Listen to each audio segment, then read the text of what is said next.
Bismillahirrahmanirrahim. Assalamualaikum warahmatullahi wabarakatuh.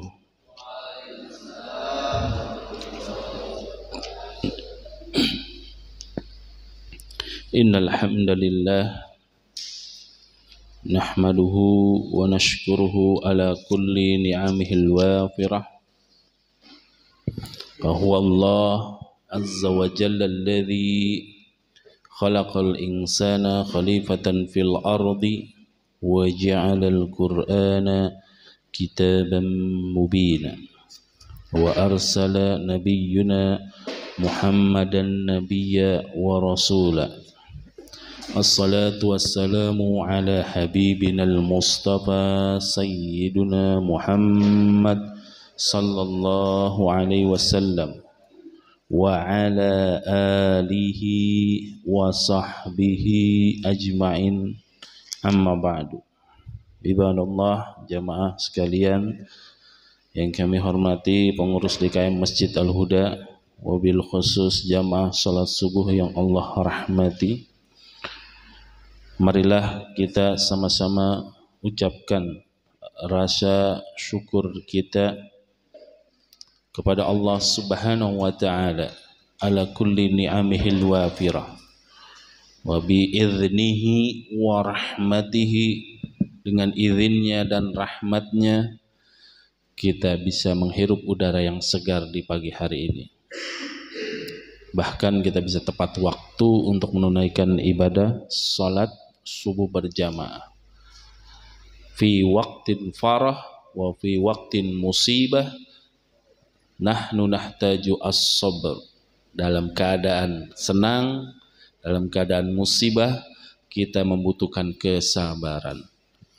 Oleh karena itu sering-seringlah kita bersyukur kepada Allah Subhanahu wa ta'ala. Salawat dan salam selalu kita limpahkan kepada baginda, kita kirimkan salam kita kepada Nabi kita Muhammad sallallahu alaihi wasallam. Dialah manusia yang Allah lengkapi. Nabi Muhammad Allah sempurnakan, maksum. Lewat beliau Nabi Muhammad Allah lengkapi ajaran agama yang diridhoi, yaitu agama Islam. Bahkan malaikat dan Allah pun memberi salam kepadanya. Sudah sewajibnya kita sebagai umat selalu bersalawat. Agar apa? Rahmat Allah turun kepada kita. Dan juga nanti setelah kehidupan ini ada hari kiamat, itu ada namanya pertolongan, yaitu syafaat. Dari Nabi Adam sampai Nabi Isa semuanya angkat tangan, diserahkan memang hanya Nabi Muhammad. Oleh karena itu jamaah sekalian, tidak bosan-bosan kami sampaikan untuk apa? Terus kita sebarkan keindahan ini, salawat, apalagi sebentar lagi nih tanggal 19 ya kurang lebih ya, Maulid Nabi Nafrah. Insya Allah tidak, mudah-mudahan. Dengan anak kita lahir aja senangnya bukan main, bukan enggak. Iya, dalam kelahiran anak, sebuah pernikahan itu adalah tujuannya mencapai ridho Allah, meneruskan generasi yang soleh. Ketika Allah amanahkan seorang anak, begitu bahagianya seorang manusia. Apa salahnya kita berbahagia dengan mengingat kelahiran baginda Rasulullah? Tapi lengkapilah dengan ittiba'ur rasul. Lengkapi dengan apa?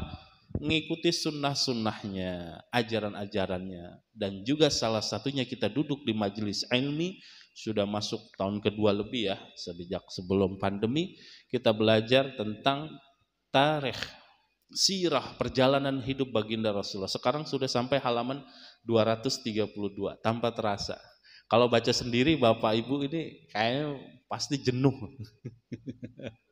Nah ini faedahnya, dalam Islam ada namanya majlis ilmi. Selain kita dimudahkan dalam pemahaman, Rabbishrah li sadri wa yassir li amri wahlul 'uqdatam min lisani yafqahu qawli. Ilmi kita lanjutkan, Rabbi zidni ilman warzuqni fahman. Makanya kita kalau bisa setiap membuka buku baca Al-Fatihah, kirimkan kepada pengarang buku. Semoga Allah mudahkan kita memahaminya. Dan juga doa-doa tadi yang diajarkan oleh nabi-nabi kita. Jamaah sekalian, sirah nabawi ini, perjalanan hidup ini adalah portofolio kalau bahasa sekarang. Ya. Kelengkapan kisah-kisah Rasulullah. Bahkan kita jelaskan, kita terangkan sebelum baginda Rasulullah jauh ratusan tahun lahir.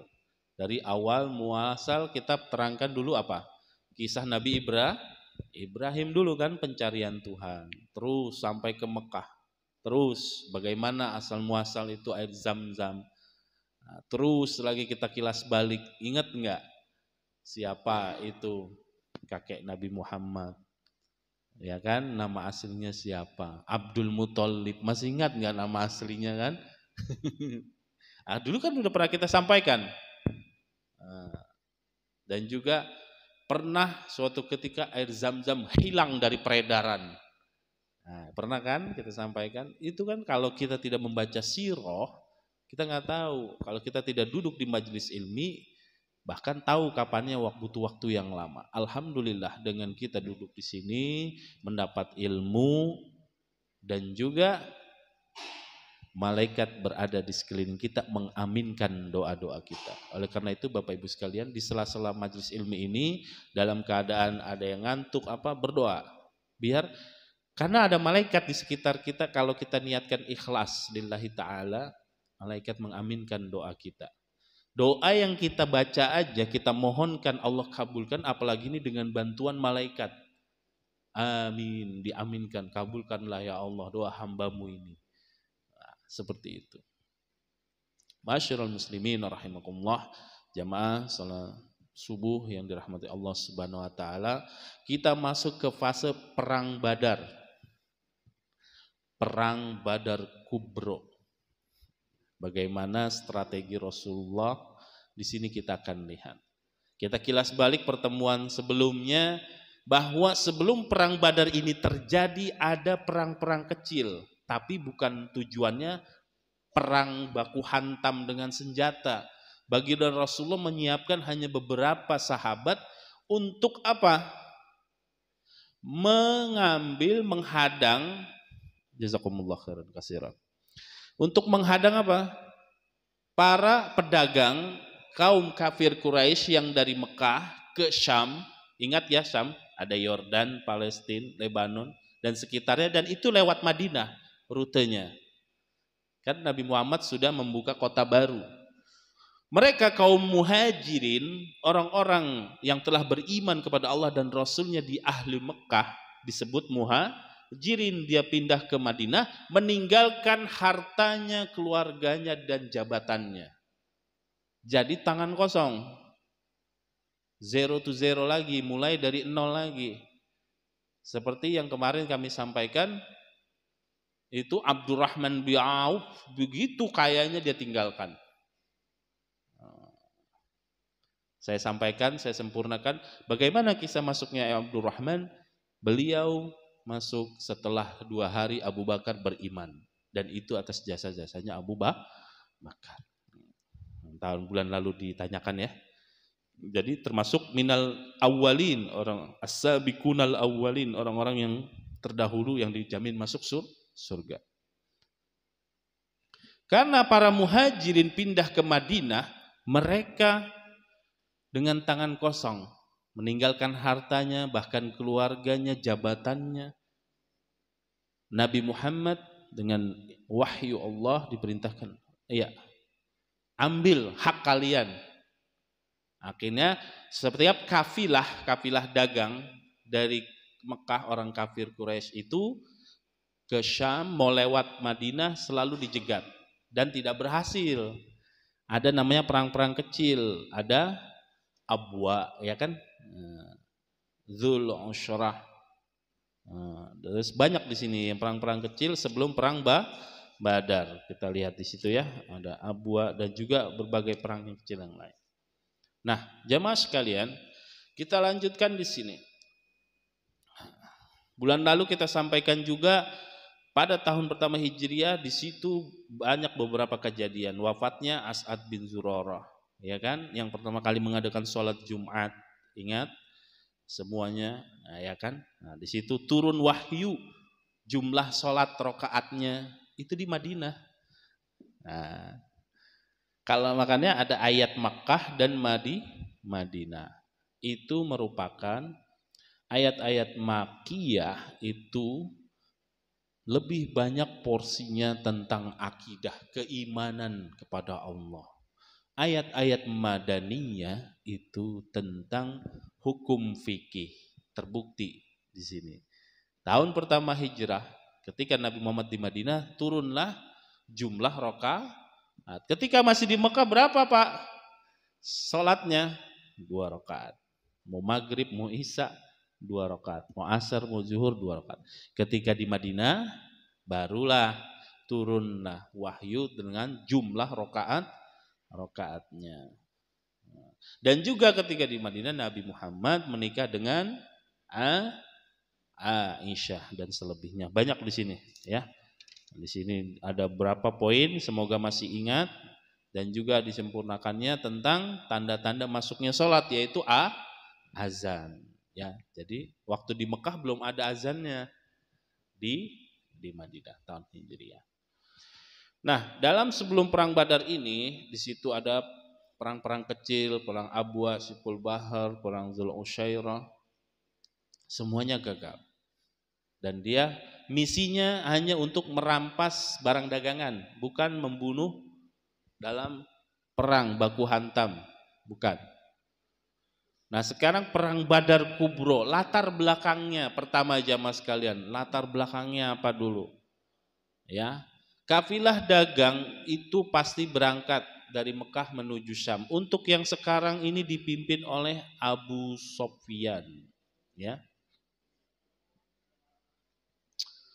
Dalam perjalanan Mekah ke Syam, tak kala mendekati kepulauan mereka pergi mengutus Talhah bin Ubaidillah. Nah, jamaah sekalian, di sini perang Badar ini diawali dengan beberapa latar belakang. Di sini kita lihat bahwa kafilah dagang itu sendiri yang dipimpin oleh Abu Sofyan, kita lihat di sini membawa harta dagangan orang-orang Mekah. Modal bahasa kita. Modal. Penduduk Makkah yang sangat melimpah saat ini sangat banyak, sekitar 1000 onta. Bayangin 1000 onta, kalau satu ontanya harganya berapa sekarang kalikan 1000. Dan juga kurang lebih nilainya tidak kurang dari 5 dinar emas. 5 dinar emas. Tapi dalam jumlah banyak kafilah rombongan orang Mekah, kafir Quraisy yang dipimpin Abi Sofyan, itu biasanya kan ratusan yang mengawalnya. Ini hanya dikawal oleh 40 orang. Bayangin 1000 onta dengan nilai 5000 dinar emas, kurang lebihnya kursnya, dikawal hanya oleh 40 pasukan. Nah, ini angin segar bagi siapa? Nabi Muhammad dan para sahabat di Madinah. Misinya apa? Mengambil hartanya yang itu adalah hak kalian, yang kalian tinggalkan dulu ketika hijrah ke Madinah. Ingat, nanti ini kita akan bermain angka terus, jadi harus agak fokus sedikit. 1000 onta 5.000 dinar emas, yang mengawal 40 orang. Ini merupakan kesempatan teman bagi kaum pasukan di Madinah untuk melancarkan serangan, pukulan dalam bidang politik, ekonomi, militer dan sebagainya. Dan Rasulullah mengumumkan kepada orang-orang muslim, ini adalah kafilah dagang Quraisy yang membawa harta mereka. Hadanglah kafilah, semoga Allah memberikan harta, barang rampasan itu kepada kalian. Perintahnya lihat, hadanglah, bukan bunuhlah. Ya, hadanglah, hadang rampas hartanya. Perintah Rasulullah. Jadi kita latar belakangnya bukan perang pertama, hanya untuk merampas hak mereka yang mereka tinggalkan di Mekah. Mendengar kabar 1.000 onta ini sangat melimpah. Nah, bila dikurskan ke dinar emas 5.000, tuh 5.000 emas. Beliau tidak menekankan kepada seorang pun di antara mereka untuk bergabung. Pertama nggak ditekankan untuk bergabung, tetapi beliau menyerahkan masalah ini kepada kerelaan. Karena sebelum-sebelumnya buat perang Abwa, Sipul Bahal, Zul Asyairah gagal terus. Ya kan? Kalau kita lihat 2 bulan lalu itu gagal terus, ya kan? Gagal oleh ketemu siapa? Majdi ya di sana. Ditengahi tidak terjadi pertempuran dan nggak jadi dapat antara rampasan perang. Memang bentrokan ini terjadi di Badar, oleh karena itu banyak sahabat memilih tetap di Madinah. Jadi nanti nih banyak sahabat yang di Madinah nih di perang Badar. Karena memang sebelum-sebelumnya kalah strategi strategi untuk menghindar kaum kafir Quraisy, karena mereka bukan perang, mereka berdagang, berarti pengennya menghindar terus supaya tidak bertemu dan tidak dirampas. Sebab itu ketetapan kali ini tidak berbeda dengan ketetapan beliau yang mengirimkan satuan-satuan pasukan sebelumnya. Karena itu mereka tidak mengingkari keputusan beliau dan tidak pun menghadangnya. Akhirnya karena tidak diwajibkan, hanya kerelaan untuk berangkat ke titik poin Badar menghadang kafilah dagang yang dipimpin oleh Abu Sufyan. Ini cuman berapa? Rasulullah cuman keluar dengan beberapa ratus. Berapa poinnya? Di buku kitab Rohib Maktum ditulis 313. Pernah dengar? Ya, 313. Jadi kalau ada film barat sana, mereka hanya copy paste dari sejarah Islam dan diganti temanya. Ya kan? Kurang lebih angkanya 300, tapi di sini tulis 311. Coba di YouTube lihat. 300, film 300. Sama tentang perperangan yang jumlahnya sedikit, menang lawan banyak. Ini 1.400 tahun yang lalu. Mereka dengan enaknya orang-orang barat sana mengklaim strategi perang itu. Ada yang tahu filmnya apa? Hah? Judulnya 300, tulisannya 300. Ini di sini nih, perang Badar ini inspirasinya. Mereka mengingkarinya. Ya kan kalau lihat jalan filmnya itu kan sedikit jumlahnya, lawan banyak, strateginya kurang lebih. Nah, orang barat aja dia melihat sejarah kita walaupun mengingkarinya, diganti dengan akal-akalan mereka. Sparta itu ya, bagi mereka itu. Padahal perang Badar, Sparta sama Badar duluan mana itu hidupnya? Dan dia untuk mengelokkannya di angka 300 saja, tidak detail. Kita 313. Bahkan ada yang riwayat menyampaikan 317. Ini hanya perdebatan ahli tarikh. Tapi yang kita sepakati apa? Perang itu terjadi jumlahnya hanya 300-an. Itu yang kita sepakati. Ya, jumlah tentara kaum muslimin hanya 300-an. Di riwayat menyampaikan 313, ada yang 317. Terdiri dari berapa? Muhajirin sebagian kecil. Orang-orang yang sudah beriman dari Mekah menetap di Madinah disebut muhajirin. Kurang lebih 82 sampai 86 tentara pasukan. Sisanya dari siapa? Kaum yang tinggal di Madinah dan beriman kepada Rasul disebut Ansor. Ya kan? Mereka dua golongan ini yang nanti pertama kali masuk surga. Muhajirin dan Ansor. Keluar ke titik Badar ini dalam keadaan posisi ingin menyergap, menahan, menghadang merampas harta dagangan mereka. Kaum kafir Quraisy yang berangkat ke mana? Syam. Rupanya orang-orang Abu Jahal, Abu Lahab mengutus seorang pimpinan kafilah dagangnya, orang yang hebat, orang yang cerdas, cerdik, yaitu siapa? Abu Sofyan. Abu Sofyan belum masuk Islam. Abu Sofyan. Hebatnya nih.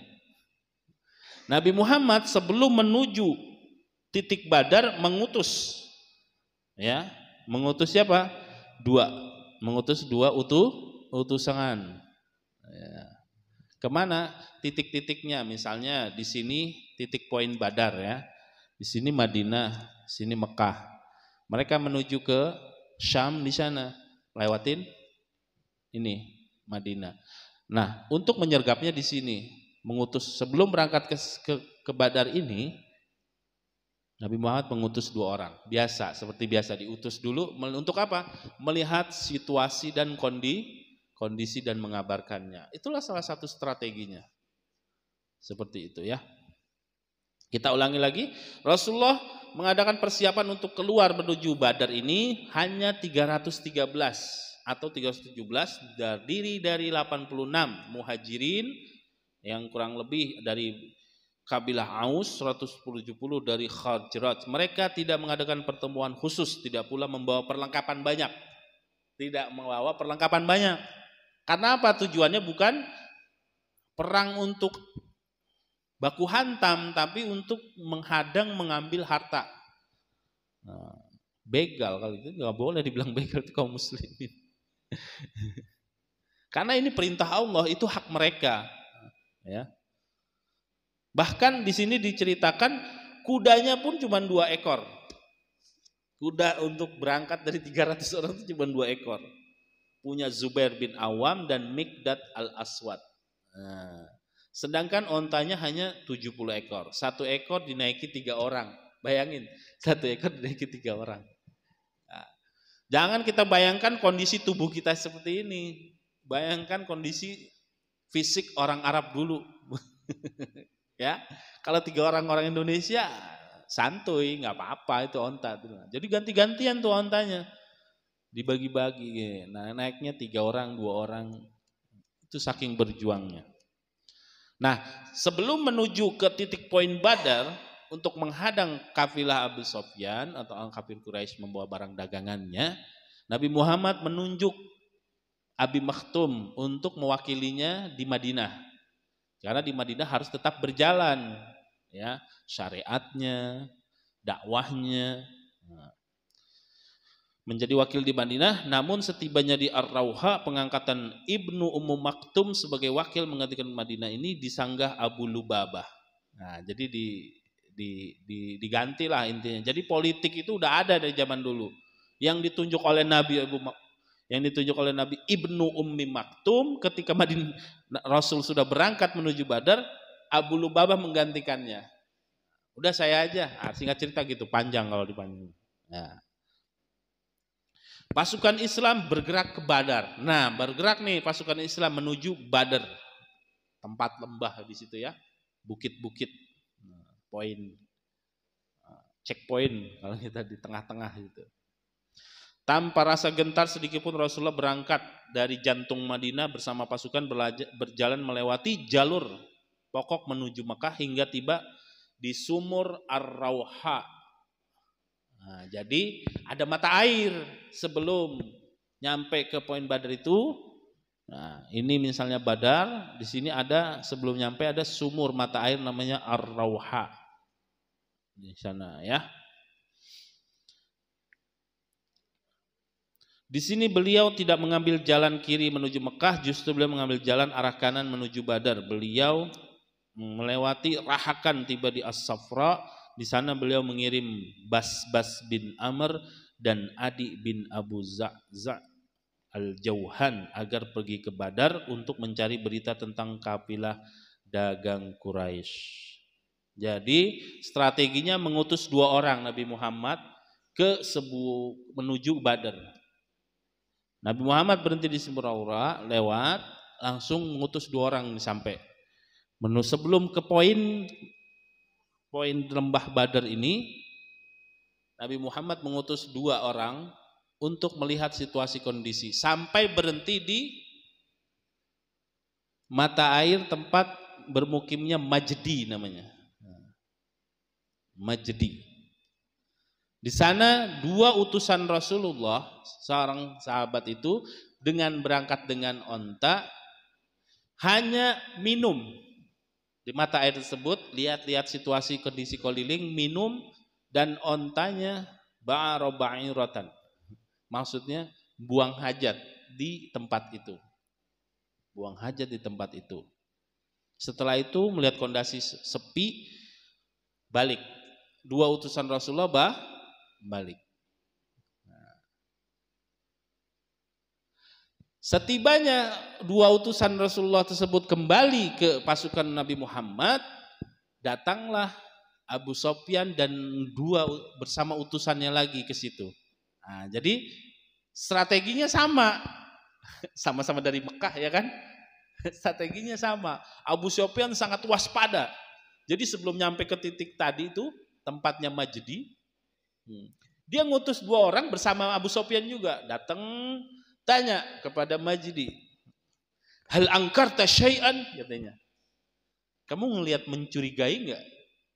Kata Majdi, ma angkartu syai'an. Enggak ada. Walau nafar, walau gerak-gerik seorang. Oh ada, kata Majdi. Kemarin ada 2 orang mampir ke mata air tuh minum doang bersama ontanya. Nah, oh gitu, di mana letaknya? Di sana. Abu Sofyan dan 2 utusan itu menuju ke tempat utusan Rasulullah 2 orang tadi untuk apa? Ngecek. Di sini sangat strateginya Abu Sofyan. Dicek dan dilihat. Kata Majdi, kemarin ontanya sempat buang hajat. Di mana? Coba dilihat, dikorek-korek itu. Sampai segitunya. Orang Arab itu punya kelebihan ilmu qiyafah. Ilmu mencari jejak. Itu orang Arab tahu dari dulu. Nah, salah satunya dipraktekkan oleh Abu Sofyan dalam kisah ini, jamaah sekalian. Dikorek-korek itu kotoran ontanya, dilihat, dan di situ ditemukan biji makanan rumput. Wallahi hadza min alaifil Madinah wa rabbul Makkah, katanya. Demi Allah, kata Abu Sofyan, ini adalah makanan hewan yang dimakan dari rumputan kota Madinah. Orangnya orang Mekah. Poinnya apa, jamaah sekalian? Abu Sofyan tidak jadi lewat sini. Nabi Muhammad mengutus 2 orang melihat kondisi aman menuju ke sini, tapi Abu Sofyan belok. Balik kanan, bubar barisan, cari jalur yang lain. Setibanya di situ Nabi Muhammad dan para sahabat dengan 300 orang, ya zong kalau bahasa kita sekarang. Akhirnya kita kelewat lagi. Sudah Abu Sofyan dan kafilah 1000 ontanya itu menuju Syam berdagang, lewat. Kesuksesan yang tertunda kalau bahasa kita. Bukan gagal, kesuksesan yang tertunda.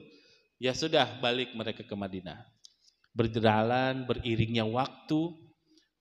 Nah, biasa strateginya sama, menunggu kabar dari utusan yang diutus. Datang kepada Rasulullah utusan, ya Rasulullah, sudah. Kafilah Abu Sofyan sedang menuju. Sudah selesai berdagang, berarti dia kalau pertama kita kelewat, mereka membawa modal, ya kan? 1000 onta kan? Dan barang dagangannya. Kalau dia berdagang berbisnis, pas pulang untung apa enggak? Untung.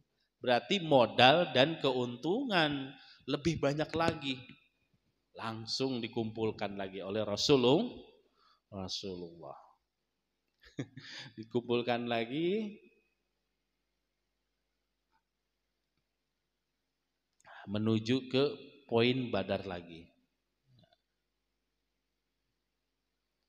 Nah, ketika mendapat kabar itu di sini Abu Sofyan mengubah taktik lagi, dia mengutus utusannya lagi langsung ke Mekah. Kenapa sampai mengutus-utus? Kita jangan bayangkan sekarang yang kendaraannya cepat. Dulu nggak ada mobil, nggak ada motor ya. Jadi itu perjalanan jauh. Yang satu pakai kuda itu untuk cepat untuk menuju ke Mekah. Abu Sofyan yang bertanggung jawab penuh terhadap keselamatan kafilah dagang Quraisy bertindak sangat hati-hati. Maka dari itu dia pun mencari informasi, bertanya kepada siapapun yang ditemui di jalan hingga akhirnya mendapat kabar yang meyakinkan bahwa Nabi Muhammad telah pergi bersama rekan-rekannya yang untuk menghadang kafilah.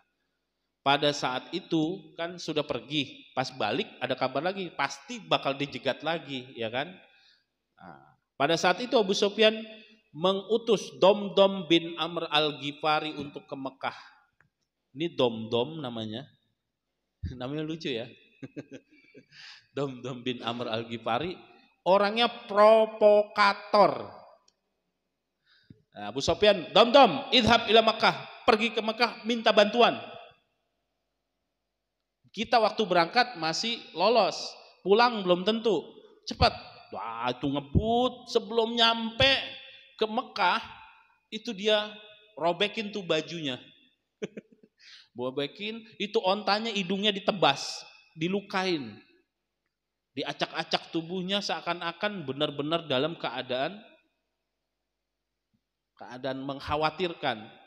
Masuk ke kota Mekah, agithna al-ghaus, gitu kan? Bahasanya begitu dalam kitab.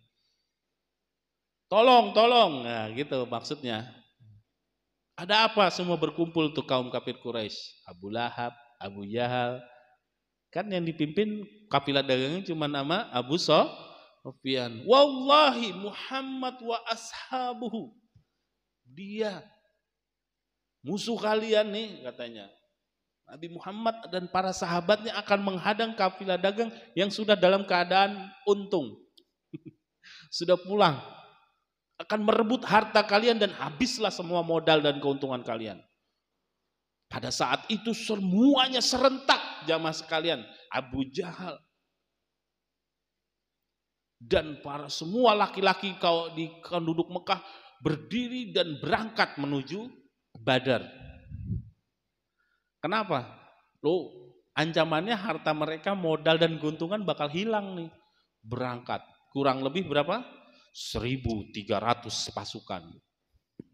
1.300. Muslimin tadi berangkat berapa? 300 kurang lebih, 313 dan 317. Antara 313 317. Berarti 3 kali lipat atau 4 kali lipat ya. 1.300 ya. 4 kali lipat jumlahnya. Tuh kan? Ya enggak? Mirip kan kayak Sparta. Kalau kita nggak belajar ini, oh itu Sparta keren ya. Strateginya itu main audio visual aja. Kalau mau lihat harusnya para sutradara muslimin ini nih kisah Badar nih difilmkan, jadikan dakwah gitu. Apalagi kita mau ada museum. Ya, di Ancol itu ada museum kan? Baru kan? Nah, nanti itu ajak anak kita, saudara kita mengenal siapa Rasulnya. Lewat museum-museum dikenalkan, di situ ada biorama dan sebagainya. Jangan ke tempat-tempat yang senang mulu, kulineran, boleh, tapi kita punya misi juga untuk keluarga kita, mengenal idolanya, siapa. Jangan mengidolakan yang lain sebelum mengidolakan Rasulullah. Begitu hebatnya Rasulullah. Sampai perang pun taktiknya kan ada. Ya kan? Sampai musuhnya, sampai kepikiran, sampai ilmu melihat-lihat tanah dan kotoran itu sampai segitunya. Setelah Domdom ini masuk ke Mekah dan memprovokasi penduduk Mekah, berangkat semua tuh, kecuali Abu Lahab. Abu Lahab ini, Masya Allah. Dia ada satu orang berhutang kepada dirinya, udah utang lu lunas, lu yang berangkat, gue di rumah. Jahat nggak tuh? Utangnya nggak seberapa tapi nyawa taruhannya. Tuh benci dengan Nabi Muhammad bersama istrinya, tapi ketika mau perang pun dia belakang nyuruh tameng. Seperti itu. Berangkat semua kecuali Abu Lahab. Abu Jahal, wah beda. Dia kan saingannya Umar, ya kan? Dua Umar doa Rasulullah untuk masuk Islam. Karena dua Umar ini hebat, terkenal punya kekuasaan di Mekah. Allah kabulkan doa Rasulullah, Umar bin Khattab yang masuk Islam. Abu Jahal ini Umar yang satunya di pasukan kaum musyrikin. Kalau kita berilustrasi, ya biar keren lah ceritanya, jadi enak juga kan kita lihat. Di pasukan muslimin ada Umar bin Khattab, pasukan kafir Quraisy ada Abu Jahal atau Umar bin Hisham. Berangkatlah mereka dengan 1.300 kurang lebih. 1.300 menuju titik poin sana. Pasukan Islam bergerak ke Badar, peringatan ke Mekah itu dom-dom diutus. Sekarang kita lihat persiapan pasukannya sebelum bertemu.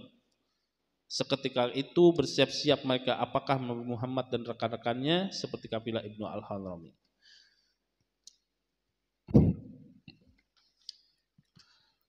Nah, berangkat kita ilustrasikan biar gampang ngertinya. Buku ini Badar, buku tulis saya ini Mekah, handphone saya ini Madinah. Nah, di sebelah kanan buku Badar ini ada lembah air dan juga mata air.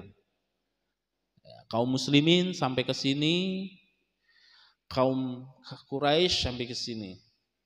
Abu Sofyan dan kafilah dagang belum lewat. Nah, paham ya? Jadi ada tergambar belum lewat, masih dari Syam menuju, tapi utusannya udah ngasih kabar, ngebut. Sama-sama menuju ke sini, sama ke sini. Sekarang dulu nggak ada internet, nggak ada Google Map, jadi semuanya lewat utusan kabarnya dan lewat strategi. Di sini ada mata air, ada lembah-lembah kecil. Rasulullah sampai di sini bersama pasukannya sholat. Mereka belum sampai sini memerintahkan 2 orang gulam kaum kafir Quraisy, Abu Jahal dan pasukannya, mengutus 1.300 orang berhenti dan mengutus 2 orang untuk mencari kabar dan mencari mata air. Cari ke tengah. Kebetulan qadarullah kaum muslimin posisinya sudah duluan yang banyak mata airnya untuk diminum. 2 utusan Abu Jahal ini yang ingin menghadang kaum muslimin juga, itu ketahuan nih sama orang, 2 utusan Rasulullah ditangkap ditangkap Rasulullah sholat. Ketika Rasulullah, 2 sahabat Rasulullah ini tidak sabar, langsung diinterogasi. Anta min Abi Sofyan, kamu gulamnya Abu Sofyan kan? Tidak, katanya. Lah bener kan? Tidak, dipukulin. Fa'akhadhu bid-darbi, pok dipukulin. Kamu utusannya Abu Sofyan ya? Enggak, dipukulin sama sahabat. Sampai pukulin terus. Anta min jinsi Abu Sofyan, katanya. Naam, saking terdesaknya itu utusannya Abu Jahal, dia bilang, iya saya utusannya Abu Sofyan, padahal dia utusannya Quraisy. Saya bilang ana min Quraisy. Maksudnya saya rombongan tentara Quraisy yang 1.300, enggak percaya sahabatnya Rasulullah, dipukulin terus. Karena bayangan mereka mengejar siapa? Abu Sofyan bawa dagangan. Ngibul katanya, bohong kamu, dipukulin. Kamu dari Abu Sofyan? Tidak, ana min Quraisy. Dipukulin terus sampai tidak tahan, akhirnya ya ana min Quraisy. Ana min jinsi Abu Sofyan. Saya utusannya Abu Sofyan. Setelah Rasulullah selesai sholat, ditegurlah 2 sahabat ini. Fa in saddaquhu tadarabuhu, katanya. Kalian kalau dia jujur kamu pukul, wa in kadzabukuma kalian lepas. Kata Rasulullah, kalau mereka jujur kamu pukul, tapi mereka bohong kamu lepas. Diam 2 sahabat tersebut. Maksudnya apa? Rasulullah itu pasti mendapat wahyu. Tahu ini dari rombongannya Quraisy. Coba sebelum saya teruskan, berarti ilmu interogasi itu di kepolisian sudah ada dari zaman para sahabat. Yang perlu kita ambil interogasinya, tapi tindakannya jangan kita ikuti. Ikuti tindakan Rasulullah. Diteliti dulu, observasi dulu, jangan main asal pukul. Maling kamu ya, enggak, kan harus ada bukti, ada saksi dan sebagainya. Pukulin terus terdesak daripada dia dibonyok, akhirnya menjawab. Kadang banyak yang terdakwa itu yang baru ditangkap belum terpaksa mengaku karena desakan. Ini sudah terjadi di sebelum perang Badar. Di sini kita akan melihat kecerdasan Rasulullah Sallallahu Alaihi Wasallam. Ya gulam, katanya. Gulam itu bujang. Tahu ya bujang ya? Bujang itu bukan bujangan, maksudnya orang suruhan. Perang itu ada orang-orang suruhan yang suka ngambilin air, menyiapkan makanan. Nah itu gulam kalau dalam bahasa Arab, bahasa Indonesianya bujang. Jadi bukan pembantu lah namanya. Ya kalau bahasa olahraganya anak gawang. Yang suka ngambilin bola, keluar out, nah itu. Di dalam strategi perang juga ada. Enggak semuanya ikut bawa senjata, ada yang pelengkap-pelengkapnya, yang mengurusi minuman, air, dan sebagainya, makanan. Dua gulam ini akhirnya dihampiri oleh Rasulullah. Ya gulam, anta min jinsil Quraisy, naam. Tahu Rasulullah dari wahyu Allah. Kam adadul jaish, berapa jumlah tentara yang akan datang ke lembah Badar ini? Karena nih gulam udah terlanjur kesel gara-gara dipukulin, dia jawab ma'arab tuh. Awaqat ada tut al jaish, katanya gitu, bahasanya gitu. Nggak tahu, kurang kerjaan amat saya ngitung itu tentara gitu. Saya kan cuman gulam, nah gitu. Padahal tahu. Tapi udah kesel dipukulin nggak mau jawab. Nah, nggak mau jawab. Awaqat adatul jaish, jawabannya gitu dalam kitab bahasa Arabnya. Emang kita ngitungin itu jumlah tentara? Coba tebak, bagaimana Rasulullah mengetahuinya? Kalau kita nggak baca sirah Nabawi, nggak tahu ini taktik hebat Rasulullah di zaman beliau. Beliau cukup bertanya tanpa memaksa, tanpa mengintimidasi, tanpa memukul, tahu jumlahnya. Dengan kebiasaan orang Arab. Kam yanharuna fil yaum. Yaumun nahri, tahu Bapak Ibu? Nahar. Apa yaumun nahar? Hari kurban. Nah itu di kakek bahasanya. Kam yanharun, artinya menyembelih. Kam yanharun al yaum. Spontan, karena baginda Rasulullah santun, bertanyanya juga enak. Mereka spontan jawab. Yanharuna asyra ibil yauman au tis'a ibil yauman. Mereka biasa menyembelih 10 onta sehari, kadang 9 onta. Oh, idzan adadul jais baina tis'umiyah au al. Rasulullah langsung menebak, berarti jumlahnya kurang lebih 900 atau 1000.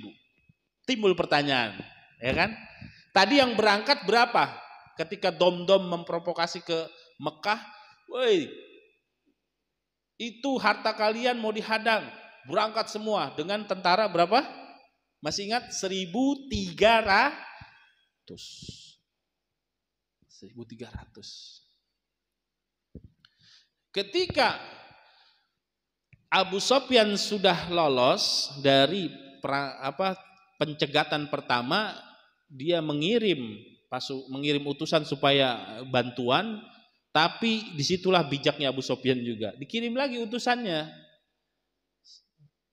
sampai ketemu sama pasukannya, di situ dia bilang, utusannya, udah balik aja ke Mekah, saya sudah lolos dari pencegahan pertama, penjegatan pertama.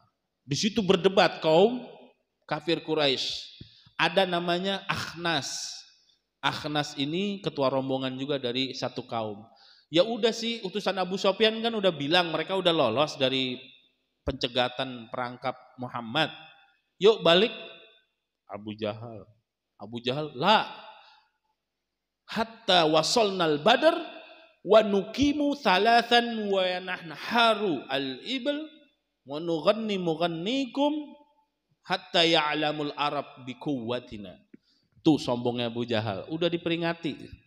Akhnas bilang udah kita balik aja, kata Abu Jahal enggak, kita lanjut sampai ke Badar, bahkan kita menginap 3 hari 3 malam. Kita sembelih itu onta, kita nuski al-khamar, kita minum itu khamar, kita pesta, dengarkan para biduan bernyanyi sampai bangsa Arab tahu nih kekuatan jais tentara Mekah, Quraisy. Dan sampai sekarang orang seluruh Arab dan dunia tahu mereka kalah nanti. Maksudnya Abu Jahal mau sombong sampai tidak ada yang lagi berani sombong kepada kita.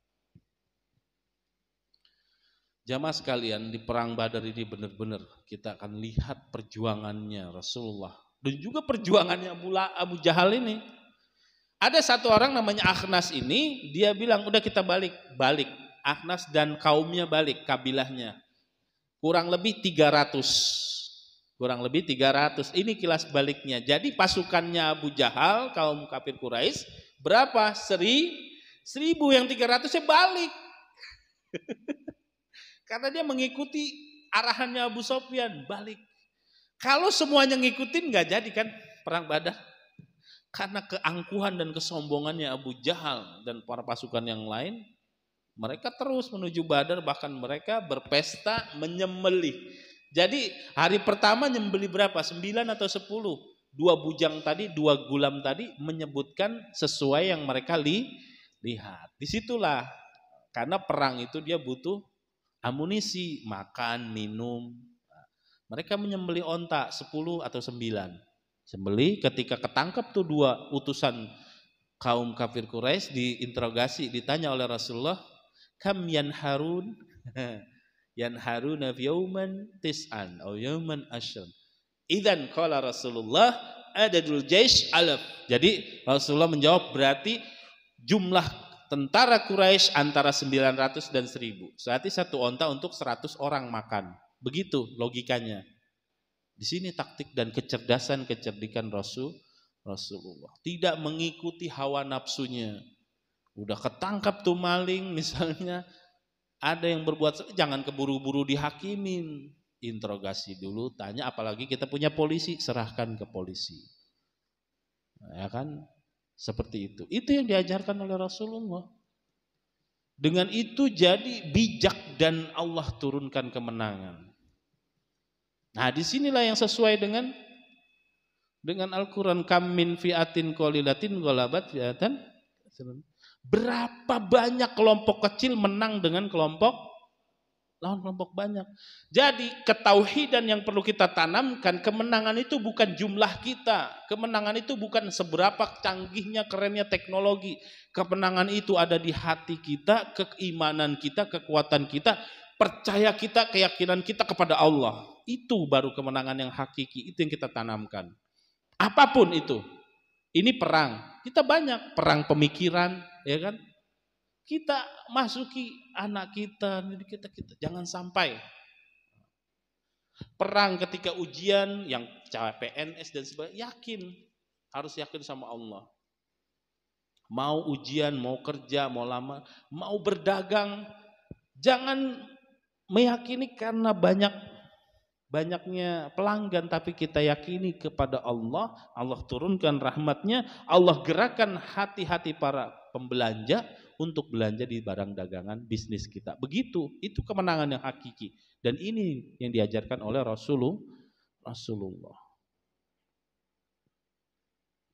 Ya, jadi kita paham ya, kenapa Rasulullah menyebutnya berarti jumlahnya 1000 atau 900. Padahal awal berangkat 1300. Di pertengahan jalan Abu Sufyan mengirim utusan lagi supaya udah balik aja, udah selamat kok gitu. Saya udah lewat gitu. Udah lewat gitu ya. Oh ya udah. Akhnas dan rombongannya 300 pulang. Abu Jahal berangkat ke titik poin Badar. Mereka berpesta, motong unta dan sebagainya. Mendengar kabar itu, Rasulullah ketika bertanya berapa yang disembelih ontanya dalam sehari, 9 atau 10. Oh berarti 1000. Rasulullah langsung berkumpul, bersiap-siap. Ya, Rasulullah berkumpul dan bersiap bersiap-siap. Di sini saya ceritakan dengan singkat sebelum nanti kita masuk ke poin perangnya. Kekuatan pasukan Mekah ini ada 1.300 yang awalnya, ya kan? 100 kuda memiliki 600 baju besi onta. Kita bayangkan, kekuatan kaum kafir Quraisy yang berangkat dengan pasukan perang. Pasukan perang, baju besi, kuda dan senjatanya. Pasukan muslimin dengan apa? Udah berangkat nih. Udah berangkat dengan persiapan cuman pengen menghadang, mengambil barang dagangannya Abu Sufyan, bukan pengen perang dengan yang 1.000 ini. Ketika 2 orang ditangkap, waduh, kan? Itu benar itu tentara 1.000. Nah, begitu kan? Itu benar tentara 1.000. Kebimbangan di kota Mekah ini, pasukan kafir Quraisy ini, Akhnas memberitahu, Akhnas bin Syarik namanya, Akhnas bin Syarik menyarankan Abu Jahal untuk kembali saja, itu kan? Namun banyak di antara mereka yang tidak mau mendengarkan Akhnas, maka dia pun kembali bersama Bani Zuhrah. Jadi yang 300 ini Bani Zuhrah ya, sehingga seorang pun Bani Zuhrah tidak ikut perperangan. Jadi tidak seorang pun dari Bani Zuhrah di Mekah nggak ikut perang Badar. Jumlah mereka 300 orang. Di kemudian hari Bani Zuhrah ini menjadi hormat kepada Akhnas. Setelah perang Badar selesai, oh iya benar taktiknya Akhnas benar, kita pulang nggak ketemu kaum muslimin nggak mati karena nggak perang. Nah. Posisi pasukan Islam yang hanya 313, ya. Mata-mata pasukan Madinah menyampaikan berita tentang lolosnya kabilah dagangan Abu Sufyan kepada Rasulullah yang saat itu dalam perjalanan melewati Wadi Zifrin. Sementara itu tidak ada kesempatan lagi beliau dan para sahabatnya untuk menghindari peperangan. Di lain kata, ini Abu Sufyan dan barang dagangan udah mau lewat. Di satu sisi depan mata ada 1.000 pasukan lengkap, 1.000 pasukan lengkap dengan alat militernya. Disinilah yang diajarkan Islam. Majlis musyawarah. Apapun pertikaiannya, perbedaan pendapat dalam keadaan apapun, usahakan dengan musyawarah. Nah, sebelum kita tutup, karena ini panjang 3 jam kalau perang Badar diterangin. Jadi kita sedikit demi sedikit pembukaannya dulu ya, biar ini. Sebelum masuk ke perang intinya, Rasulullah bermusyawarah terlebih dahulu. Melihat perkembangan yang cukup rawan dan tidak terduga-duga. Kenapa tidak terduga-duga? Awalnya pengen cuman ngambil harta dagangan, tapi rupanya yang datang menghadang 1.000 pasukan lengkap. Maka Rasulullah menyelenggarakan majlis musyawarah militer. Dalam majlis ini beliau mengisyaratkan posisi mereka harus dipertaruhkan secara mati-matian, membuka kesempatan kepada setiap anggota pasukan, para komandannya mengumumkakan pendapat. Jadi 300 orang ini dikumpulin, sahabat ini sama Rasulullah dikasih tahu, kita posisinya akan berhadapan dengan 1.000 pasukan, nyawa taruhannya. Sedangkan kita tidak membawa alat pasukan perang, alat militer yang lengkap. Para komandan tersebut pertama yang ditanya dari muhajirin, orang-orang Mekah dulu yang ditanya oleh Rasulullah, Abu Bakar, Umar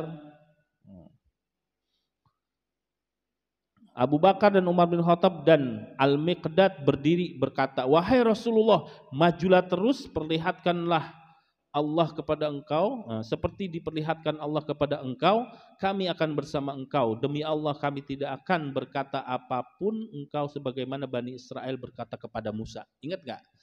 Saya belum pernah menyampaikan kisah Nabi Musa ya. Tapi secara singkat, ketika mau perang, kaumnya Bani Musa, idhab wa qatil inta ma'rabbuka wa nahnu qa'idun. Itu kaumnya Musa itu. Ente pergi Musa bersama Tuhanmu perang sana. Kita duduk ngopi di sini. Itu kaumnya Nabi Musa.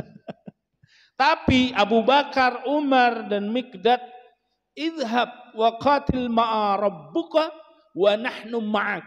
Nah, tuh jawaban Abu Bakar, Umar dan Miqdad, ya Rasulullah, jalan apa yang Allah perintahkan, perang bersama Allah, kita akan ikut bersamamu. Alhamdulillah. Ya.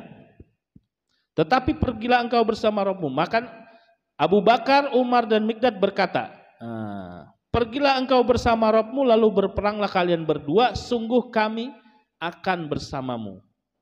Kami demi yang mengutusmu dengan kebenaran, andai kata engkau kembali ke sumur yang gelap, maka kami pun siap bertempur bersama engkau hingga mencapai ke tempat itu. Sampai segitu bahasanya, mujamalahnya. Mujamalah itu apa ya? Bahasa basinya. Sampai kalau kita masuk ke lubang sumur yang gelap, kita ikut ya Rasulullah. Tuh jawaban Abu Bakar, Umar dan Mikdad. Kita cuma disuruh sholawat doang, belum disuruh ikut perang sama Rasulullah.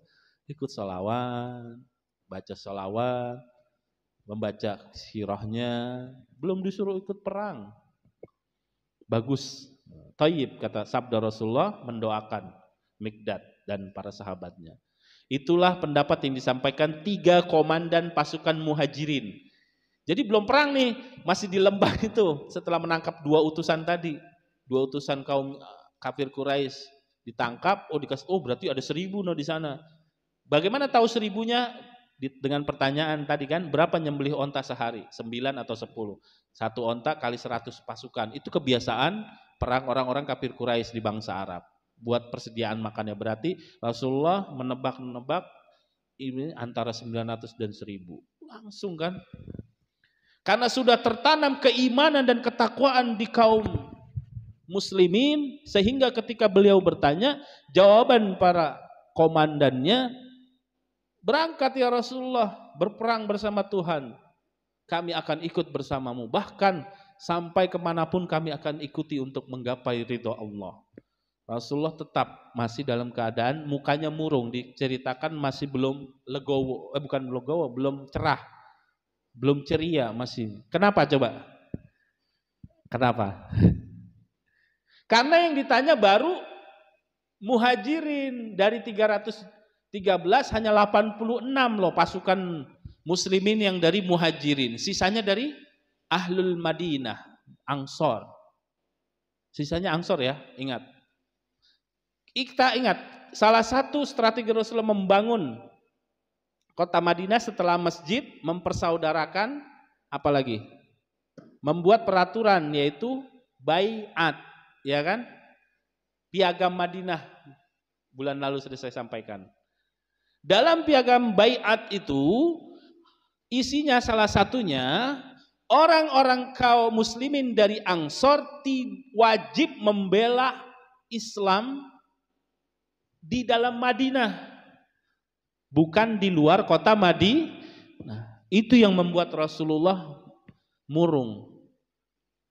Karena mereka nggak ada kewajiban untuk membela di luar kota Madinah.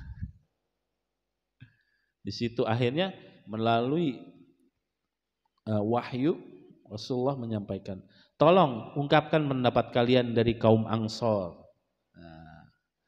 Al-Kamsor. Itulah pendapat yang tadi ketiga. Maka setelah mendengarkan pendapat kemana, beliau bersabda, berilah aku masukan wahai semua orang. Jadi maksudnya ngomongnya, berilah aku masukan wahai semua orang. Di sini ada namanya Sa'ad bin Mu'az. Langsung beliau bersabda, maksud engkau ya Rasulullah kami dari Ansor? Naam ya Sa'ad bin Mu'az. Langsung Sa'ad bin Mu'az berkata, ya Rasulullah, sodaqna wa amanna billahi wa rasulihi. Seperti engkau tahu ya Rasulullah, kami sudah beriman kepada Allah dan percaya engkau adalah utusan Allah. Wattaba'naka, dan kami mengikuti engkau ajaranmu ya Rasulullah. Wa syahadna bi annal haq minka wa rasuluh. Dan kami bersaksi bahwa engkau memang membawa kebenaran utusan Allah. Dan kami memberikan janji kami untuk demi taat dan patuh. Jawaban Sa'ad bin Mu'az ini sangat membuat Rasulullah tenang. Ya Rasulullah, kami sudah beriman, mewakili kaum Ansor. Kenapa mewakili? Saat ini orang paling kaya, saat ini terkemuka, dia dipersaudarakan oleh Rasulullah dengan Abdurrahman bin Auf, ya kan, yang dia bilang, ya Rasul, ya Abdurrahman, aku punya 2 istri, pilih salah satu saya ceraikan, kamu nikahkan. Ambil tuh kebun kormaku setengah, kamu kelola. Nih Sa'ad bin Mu'az.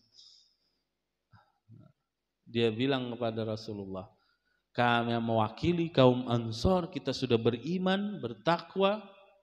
Ya Rasulullah, sami'na wa ata'na. Singkatnya begitu, sami'na wa ata'na. Maka majulah terus wahai Rasulullah, kamu demi yang mengutus engkau dan dengan kebenaran. Andai kata engkau bersama pasukan kaum muslimin terhalang oleh lautan, kita harus menembus lautan, kita akan ikut. Itu kata Sa'ad. Kalau divisualisasi dalam film kayaknya keren banget tuh. Wah. Kami pun akan terjun bersama engkau. Tak seorang pun di antara kami akan mundur. Jaminannya dari Sa'ad bin Mu'az, walaupun laut depan mata kita akan tembus ya Rasulullah bersama engkau, jika itu perintahmu. Tidak ada satupun jaminannya yang akan mundur. Kenapa Rasulullah bertanya begitu? Karena ini terkait dengan baiat. Mereka tidak ada kewajiban membela di luar kota Madinah. Nah, kami pun akan, kami sedang besok berhadapan dengan kami. Sungguhnya kami dikenal orang-orang yang sabar dalam peperangan dan jujur dalam pertempuran. Semoga Allah memperlihatkan kepadamu tentang diri kami. Tuh, sampai menyampaikan, ya Rasulullah, kata Sa'ad bin Mu'az, semoga engkau diperlihatkan oleh Allah bagaimana kejujuran kami. Sa'ad bin Mu'az ini masuk Islam sampai mati cuma 6 tahun. Masuk Islam, meninggal 6 tahun. Saya tutup kisah ini sebelum bulan depan masuk ke pertempuran perang Badarnya dengan wafatnya. Sa'ad bin Mu'az ini ketika meninggal, ihtazza arsyur rahman, apa? Bergetar itu singgasana Allah Subhanahu wa taala. Ketika Sa'ad bin Mu'az meninggal, Rasulullah tahu singgasana Allah bergetar. Singgasana Allah itu di arsy itu bergetar. Ketika itu Rasulullah langsung bangun, berdiri, lari. Sahabat mengikuti, ya Rasulullah, tunggu sebentar, jangan pelan-pelan, jangan buru-buru, pelan-pelan. Apa jawab Rasulullah? Ihtazza arsyur rahman, kata Rasulullah. Ini yang mau meninggal Sa'ad bin Mu'az. Singgasana Allah di langit itu bergetar, kata Rasulullah. Saya tidak mau ketinggalan jasadnya dimandikan oleh malaikat. Jadi Rasulullah lari saking kencengnya nggak kekejar tuh sama sahabat untuk sampai ke Sa'ad bin Mu'az ketika sakaratul maut. Bayangin, Sa'ad bin Mu'az 6 tahun masuk Islam, singgasana Allah arsyur rahman bergetar ketika mau meninggal. Kita dari lahir sampai umur sekarang yang bergetar pintu rumah, meja makan. Tidak, paling tidak ini pelajaran yang kita ambil. Dalam jangka 6 tahun beliau, ya bagaimana tidak, kita lihat sejarahnya ya kan, setengah kebun kormanya diikhlaskan. Jika Abdurrahman mau mengelolanya diikhlaskan. Buat kamu, bukan buat modal, buat kamu. Bahkan istrinya bisa dia ceraikan untuk dia nikahkan. Sekarang bisa nggak kita menemukan orang seperti itu, Sa'ad bin Mu'az? Ya wajar kalau singgasana Allah nggak bergetar, nggak ada orang sebaik itu. Banyak orang baik karena memang ya tidak sehebat Sa'ad bin Mu'az, Abdurrahman bin Auf. Nah, Sa'ad bin Mu'az inilah yang mewakili kaum Ansor untuk meyakinkan Rasulullah untuk kita jalan terus menuju perang Badar. Ini sejarah Rasulullah ya. Jadi perang Badar, perang selesai Ustaz. Enggak, kita harus tahu sejarahnya, lika-likunya. Nah, saya singkat sebelum ditutup. Abu Sufyan membawa kafilah dagang menuju Syam. Rasulullah mengutus orang, 2, Abu Sufyan mengutus lagi bersama dirinya. Dilihat situ ada jejak kotoran onta orang Madinah. Abu Sufyan belok, akhirnya lolos. Sambil berangkat ke Syam, Abu Sufyan mengutus orang untuk ke Mekah, namanya Domdom, untuk provokasi. Kasih tahu kita mau diserang. Berangkatlah 1.300. Ketika sudah sampai kabar, Abu Sufyan dibilang lagi, udah kita udah selamat.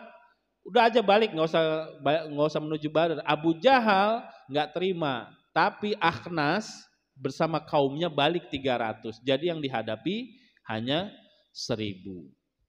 Disitulah ketika Rasulullah ingin menyergap bersama pasukannya untuk ke Abu Sofyan, ketika perjalanan pulangnya, di situ dia malah mendapat 2 gulam utusan orang Quraisy. Diinterogasi, diketahuilah depan kita nih kan lembah-lembah, di sini pasukan Abu Jahal 1000, di lembah-lembah di sini pasukan Rasulullah, depan mata kita sudah ada pasukan nih 1000. Ditanyalah dengan musyawarah. Muhajirin lewat Miqdad, Abu Bakar dan Umar setuju, bergejolak semuanya. Rasulullah masih murung. Pas ketika Sa'ad bin Mu'az ini sebagai tokoh dan orang paling kaya di Madinah meyakinkan Rasulullah, baru berangkat. Bagaimana enggak? Kalau misalnya balik lagi, secara logika 300 lawan 1000, banyakan 1000. Kita belum tentu berangkat jalan maju terus. Ini yang di sana ini Rasulullah dan para sahabatnya yang dijamin surga. Kalau balik berarti taruhannya sampai sekarang dicemooh oleh orang Quraisy. Akhirnya mereka berkuasa, tapi dengan perintah Allah, Rasulullah bersama para sahabatnya maju terus. Dan nanti bulan depan kita akan sampaikan terjadinya perang Badar tersebut. Jadi kita harus tahu 313 ini ada 86 orang muhajirin, sisanya ratusannya adalah orang Ansor penduduk Madinah yang diketuai oleh Sa'ad bin Mu'az. Sa'ad bin Mu'az seorang sahabat Rasulullah yang hanya 6 tahun dari mulai masuk Islam sampai meninggalnya, ihtazza arsyur rahman, bergetarlah itu singgasana Allah. Sampai segitunya ya. Kiranya kita cukupkan karena sudah masuk waktu syuruk, udah matahari udah mulai terbit. Biar step by step kita menceritakannya. Ini lebih dari berapa halaman tuh, panjang. Jadi panjang. Jadi biar masuknya pelan-pelan. Pertama awal muasalnya dulu ya, kita observasi, baru langsung kita lihat penyebab perangnya apa ya kan. Pasukannya berapa, kita harus tahu jumlahnya. Itu kan pasukannya berapa, yang mimpin siapa, bagaimana strateginya. Nanti di perang Uhud ada lagi ya kan, yang hampir kalah itu kan, dipimpin oleh Khalid bin Walid, pasukan kaum musyrikin.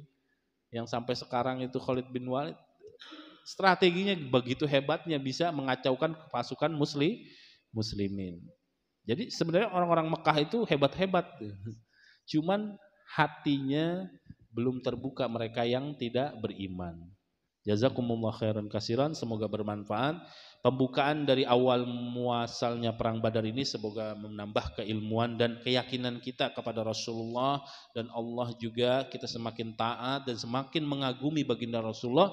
Dengan semakin kita mengaguminya, kita semakin menjalankan sunnah-sunnahnya. Astaghfirukum, aqulu qouli hadza, wassalamualaikum warahmatullahi wabarakatuh.